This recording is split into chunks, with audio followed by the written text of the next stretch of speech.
우리가 믿고 있는, 그리고 우리가 알고 있는 복음의 핵심은 하나님께서 베푸시는 죄 사함의 은혜입니다. 우리를 잘되게 하심이 아니라, 우리를 남들보다 더 부유하게 하는 것이 아니라, 우리의 죄를 사해 주신 그 죄 사함의 은혜가 복음의 핵심입니다. 이것은 인간이 죄인임을 전제로 하고 있습니다. 모든 사람은 죄인이다. 여기서부터 그 복음이 시작됩니다. 그러나 많은 사람들이 자신이 죄인임을 인정하지 않기 때문에 하나님께로 나아오지 못하고 있습니다. 왜 예수님을 믿지 않는가? 나는 죄인이라고 생각하지 않기 때문입니다. 왜 이 복음이 실질적으로 다가오지 않는가? 나는 죄인이 아니기 때문입니다. 우리에게는 하나님께서 죄인인 우리를 위해 그의 아들을 보내셔서 하나님의 사랑을 확증하시고 보여주셨다는 그 구원의 메시지가 그다지 와닿지 않는 이유 역시 내가 죄인이 아니라고 인식하기 때문입니다. 내가 만약에 죄인이라고 인식한다면 이 복음이 나에게 직접적으로 은혜가 되어줄 수 있는 겁니다. 그렇기 때문에 내가 죄인인 것을 제대로 인식하지 못하기 때문에 예수 그리스도의 죽음이 그렇게 다른 사람을 위해서 죽었다는 그 이야기에 좀 감동은 받을 수 있을지 몰라도 더 나아가 그것이 나의 죽음으로 그리고 나의 부활로 연결되지 못하고 있습니다. 오늘 말씀의 욥의 고백을 통해 하나님 앞에 설 수 없는 죄인인 인간의 본질을 다시 한번 깨닫는 시간이 되었으면 좋겠습니다. 그 한계를 알아야만 하나님께서 주어주시는 은혜를 알 수가 있습니다. 욥은 우리 인생이 하나님 앞에 의로울 수 없는 존재임을 고백합니다. 하나님께서 거룩하심으로 죄인인 인간은 그 거룩하신 하나님 앞에 설 수 없다는 뜻입니다. 전에도 한번 말씀드렸듯이 하나님의 거룩을 인간이 보는 순간 인간들에게 있는 그 죄가 바로 죄의 값을 물어내게 되어 있습니다. 그래서 하나님을 본 사람들은 죽게 되어 있었습니다. 그래서 모세조차도 그것이 두려워 하나님을 보기를 두려워했었습니다. 마찬가지로 좀 거룩하고 성스럽고 좀 그러한 곳에 들어갈 때에 사람들은 왠지 모를 위축감을 느낍니다. 왜냐하면 인간은 죄인인 것이 거기에 있기 때문이에요. 성경은 모든 사람이 하나님 앞에 죄인이다라고 단언하여 로마서 3장 23절에서 말합니다. 모든 사람이 죄를 범하였음에 하나님의 영광에 이르지 못하더니. 욥은 의로우신 하나님 앞에 죄인인 인간이 단 한마디도 변명할 수 없다라고 말합니다. 하나님, 그래도 저는 좀 이렇게 좀 살았는데 좀 안 될까요? 어림없다는 이야기입니다. 인간의 그 어떠한 행위로도 이 죄인됨을 면할 수가 없다고 말합니다. 그러므로 인간이 하나님 앞에 변론한 내용은 그냥 저는 죄인일 뿐입니다 라고 고백하고 하나님께 사죄의 은총을 구하는 것이 인간이 할 수 있는 전부라는 겁니다. 하나님은 이사야 선지자를 통해 죄인들에게 변론하자 하고 말씀하시며 그들의 주홍 같은 죄를 눈과 같이 진홍 같은 죄를 양털같이 희게 하겠다라고 이사야 1장 18절에서 말씀하셨어요.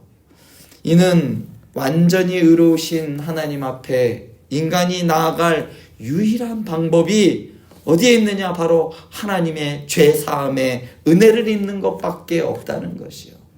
그 누구도 어떠한 형태로든 하나님 앞에 설 수 있는 인간은 없습니다. 우리가 하나님 앞에 나아갈 수 있는 것은 예수 그리스도를 통한 죄 사함의 은혜를 덧입어서야만 우리는 하나님 앞에 나아갈 수 있는 겁니다. 우리 모두가 하나님 앞에 인생의 정산을 할 때가 오게 되어 있습니다. 하나님 앞에 있는 그 저울에 수평추를 맞추어야 할 때가 온다는 이야기입니다. 그런데 어떤 누구도 그 의로우신 재판장이신 하나님 앞에 그 저울추를 맞출 수 있는 사람은 없어요. 그래서 유일하게 예수 그리스도의 은혜만이, 예수 그리스도를 통해서만이 그 저울의 추를 맞출 수가 있는 거예요. 그 대속의 은혜로 예수 그리스도께서 아무 죄 대가 없이 이 땅에 인간의 모습으로 오셔서 죄의 대가를 지불하셨습니다. 그 은혜로 하나님은 흠도 많고 티도 많은 인간을 의롭다 칭하시며 하나님 앞에 서게 하셨습니다. 그러므로 성도는 언제나 죄사함의 은총을 통해 이 구원의 은혜를 감사하며 찬양해야 하는 존재들이 성도들입니다. 만약에 이 죄사함의 은혜를 잃어버리면 성도의 찬양이 끊어지게 되고 감사도 끊어지게 되는 겁니다. 욥은 하나님이 완전히 의로우실 뿐만 아니라 지혜롭고 또한 힘이 강하셔서 하나님을 거스리는 자는 형통할 수 없다라고 진술합니다. 이방 사람들이 경외하고 두려워하면서도 우상으로 숭배하는 대지와 해와 하늘과 바다의 모든 것이 결국은 하나님의 피조물 뿐이며 그분이 하나님의 다스림을 받는 그러한 것들이다 라고 욥은 말합니다. 하나님은 땅의 기둥을 흔들어 지진이 나게 하시며 해와 별들을 다스리시고 바람과 풍랑을 꾸짖어 잠잠케 하시는 분입니다. 하나님께서는 만물의 창조주로서 하시고자 하시는 일들은 무엇이든지 이루시는 분이 바로 하나님이시죠. 그러므로 인간은 자신이 한없고 작고 연약함을 인정하면서 오직 하나님의 그 전지전능하신 영광 앞에 그 하나님 앞에 복종해야 하는 겁니다. 전지전능하신 하나님을 믿음으로 모든 것을 그분께 내어 맡기고 그것을 우리는 의지한다라고 하죠. 하나님을 의지하며 하나님의 은혜를 받아야 하는 겁니다. 하나님께서 초자연적인 역사를 행하시는 이유는 악인들을 심판하시고 의인들을 구원하시기 위해서입니다. 구약의 역사에서 하나님은 이스라엘 백성들을 구원하시기 위해 수많은 기적들을 펼쳐주셨어요. 출애굽을 위해 행하신 10가지 재앙과 홍해를 건너는 사건, 또 광야에서 베푸신 그 기적 등은 하나님이 자신의 백성들을 구원하시기 위해 베푸신 기적입니다. 구약에 있는 역사들이 하나도 이해되지 않는다고요. 믿기지 않는 사람들이 있어요. 하나님은 믿지만, 예수님은 믿지만 이러한 초자연적인 역사들은 믿지 못하는 사람들이 최근에 엄청나게 많아요. 그런 사람들은 하나님께서 그 기적들을 통해서 베푸신 구원의 은혜를 그들은 깨닫지 못하는 겁니다. 예수님께서는 공생의 사역을 하시는 동안에 수많은 병자들을 고쳐주셨습니다. 또한 오병이어의 기적을 펼쳐주셨고 바다 위로 걸으셨고 풍랑을 잔잔케 하시는 기적 등을 일으키셨습니다. 이러한 기적 등을 일으키심으로 내가 바로 너희를 구원하러 온 메시아야 라는 것을 보여주시고 증명하여 주셨습니다. 구원을 위한 기적의 절정은 바로 예수 그리스도의 죽으심과 부활 사건을 통해서 나타납니다.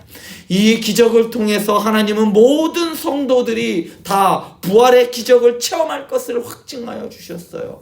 부활의 첫 열매 되신 완전한 인간이신 예수 그리스도를 통하여 이루어지신 그 부활을 통하여 그 부활이 바로 모든 성도들, 즉 예수 그리스도를 믿는 모든 성도들에게도 그 부활이 그대로 이루어짐을 보여주셨다는 거예요. 첫 아담의 죄로 인하여 모든 사람이 죄 아래에 있었지만 둘째 아담인 예수 그리스도의 죽음을 통하여 모든 사람들이, 그러니까 그를 통하여 모든 사람들이 구원의 은혜를 입게 되었다는 것이죠. 성도는 유한한 생명을 가진 우리가 하나님의 은혜로 부활과 영생의 기적을 체험하게 된 것에 한없는 감사와 찬송을 하나님께 드려야 하는 겁니다. 우리가 감사하는 가장 큰 이유, 우리가 감사하고 기뻐해야 할 이유 바로 이것이에요. 우리에게 주어진 이 영생, 어떻게 이 구원이 이루어졌고 나에게 왔고 그리고 내가 어떻게 누리고 앞으로 누리게 될 것인가에 대한 이것이야말로 성도를 움직이게 하는 복음의 핵심이며 복음의 심장이라고 말할 수가 있는 거예요. 그렇다면 성도는 환경에 지배되는 사람이 아닙니다. 환경에 좌우되는 것이 아니에요. 내가 좀 없으면 없는 대로 살아갈 수 있는 거고 있으면 있는 대로 자만하지 않고 겸손하게 살아갈 수 있는 것이 바로 성도들이란 이야기입니다. 원죄를 가지고 태어난 인간은 어떠한 시도로도 스스로 성결하게 정결하게 될 수 없습니다. 이 사실을 깨달아야 하나님의 구원에 그리고 구속의 은혜로 살아갈 수가 있는 겁니다. 성도는 항상 거룩하신 하나님 앞에 서서 죄인인 자신의 본질을 항상 인식하면서 하나님께 은혜를 갈급하며 살아가야 하는 존재들입니다. 그럴 때에 우리는 감사할 수 있습니다. 어떠한 상황 가운데서도 감사할 수 있어요. 그리고 예수 그리스도를 더욱더 붙잡을 수가 있는 겁니다. 그래서 우리는 예수가 필요한 겁니다. 왜 예수가 필요하냐? 지금 환경을 역전시키기 위해서, 변화시키기 위해서 예수가 필요한 것이 아니라 내가 늘 예수를 꼭 붙잡고 살아가야 하는 것은 나의 구원이 흔들리지 아니하며 나에게 주어진 이 구원을 꼭 붙잡고 나아가야 나에게 은혜가 있고 감사가 있기 때문에 붙잡고 나아가는 겁니다. 나의 죄인됨이 보일 때 은혜가 넘치는 겁니다. 오늘 이 시간 나의 죄를 가지고 나의 가지고 있는 이 죄악들을 가지고 예수님께 나아가시기 바랍니다. 그리고 죄 사함의 은혜를 누리는 시간 되시길 간절히 축원드립니다. 기도하시겠습니다.